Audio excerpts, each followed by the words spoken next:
Coming to you from Luna Hill, Pensacola. Hi, I'm Duane, and welcome to my World Garden. Today we're going to talk about responsible landscaping for watershed ROI, return on investment. And so let's take a look at what the definition of watershed is. What it means to me, watershed, is when we have a rain event, the roofs of our houses, they shed water. Our driveways, they shed water. Our roadways, they shed water. Now, these are an interruption in the way the watershed is supposed to function.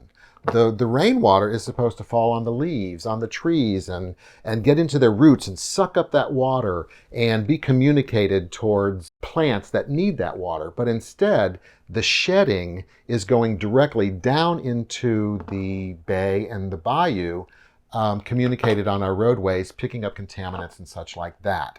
So when I talk about responsible landscaping for watershed return on investment, it is about protecting and improving the performance of the watershed. So instead of allowing the water to shed off my property, I rain garden it. I try to keep all of the water on my property that I can, even to the point at the road's edge. I'm also inviting that water in so that it can be communicated to certain parts of the property where it's not immediately shed out to the bay and the bayou, but it is percolated, cleansed, and then moved into the bayou and the watershed the way it was designed, the way the earth operates the way it is designed.